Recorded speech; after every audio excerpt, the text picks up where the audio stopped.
تشير عقارب الساعة إلى الدقيقة 82 من عمر اللقاء المثير، والنتيجة تعلن تقدم فلامينغو بهدفين مقابل هدف وحيد على تشيلسي العالمي. وفي هذه اللحظة الحاسمة من المباراة، حين تشتد الضغوط وتصبح القرارات أكثر حساسية، لنشاهد معا درسا تكتيكيا حقيقيا في البناء الهجومي المدرج، لقطة تجسد عمق الفلسفة الكروية الحديثة، حيث تتجلى براعة المدرب البرازيلي فيليب لويس مع فلامينغو في عملية تدرج سلس ومتقن بالكرة، بدأت من حارس المرمى وصولا إلى تسجيل الهدف. ما يثير الدهشة والإعجاب هو أن التدرج قد تم عبر 13 تمريرة متتالية، ولم يتمكن خلالها الخصم العالمي تشيلسي من لمس الكرة أو اعتراضها ولو لمرة واحدة. هذا العدد من التمريرات المتواصلة في مثل هذا التوقيت الحرج من المباراة وأمام خصم بحجم تشيلسي العالمي يثبت بما لا يدع مجالا للشك أن النظام التكتيكي والهوية الكروية القوية للفريق تفرض نفسها على أرضية الملعب حتى أمام ثقل التاريخ ورونق الأسماء الكبرى. إنها شهادة على الانضباط والتواصل والفهم الجماعي الذي يمكن أن يحدث الفارق في أعلى مستويات اللعبة. لنستكمل تحليلنا المتعمق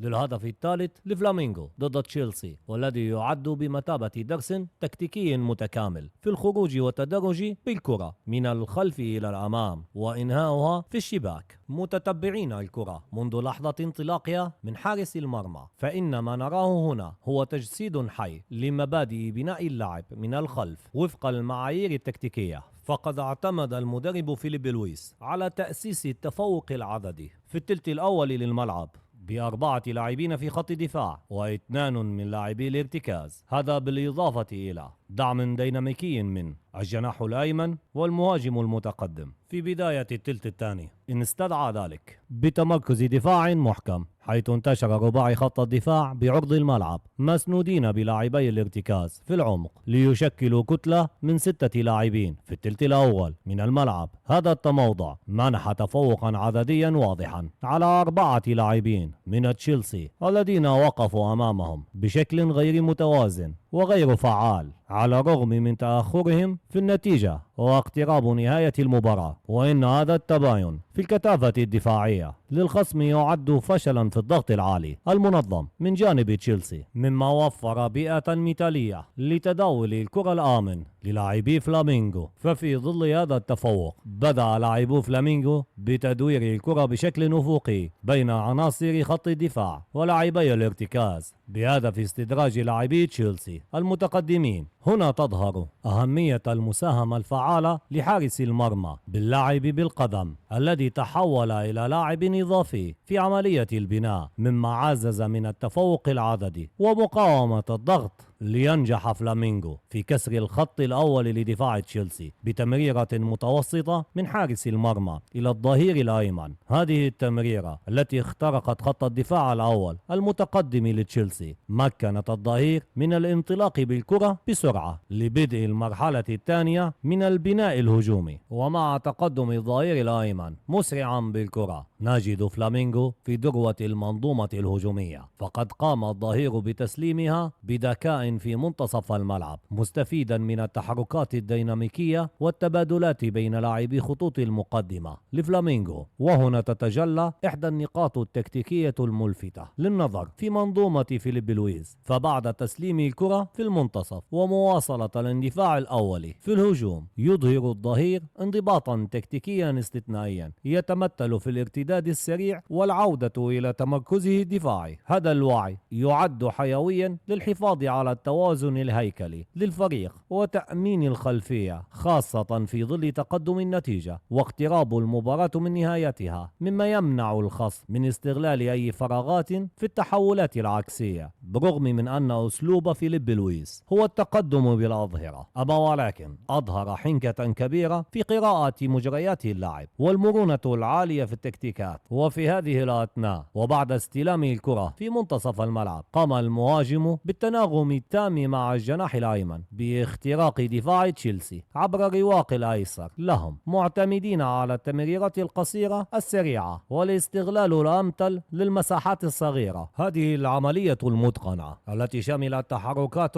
إضافية من الجناح الأيسر ولاعب الوسط المتقدم بالدخول إلى منطقة الجزاء، متزامنين في ذلك مع دخول المهاجم والجناح الأيمن بالكرة إلى منطقة الجزاء، مما أدى إلى خلق موقف هجومي خطير لينهي فلامينغو الهجمة ببراعة وبتسديدة من داخل منطقة الجزاء سكنت الشباك، متوجين بذلك بسلسلة 13 تمريرة متواصلة والتي بدأت من حارس المرمى، ولم يتمكن خلالها لاعبو تشيلسي من لمس الكرة على الإطلاق. فهذا الهدف لم يكن مجرد إحصائية عادية للتمريرات، بل كان تجسيدا لفلسفة الاستحواذ الهادف والتحركات الذكية والانضباط التكتيكي الذي يمكن من تفكيك أقوى الدفاعات. كنت معكم أنا الكابتن حمزة عمران، محلل أداء معتمد من إسبانيا وكرواتيا ومدرب معتمد من الاتحاد الأفريقي والليبي والتونسي. دمتم في حفظ الله.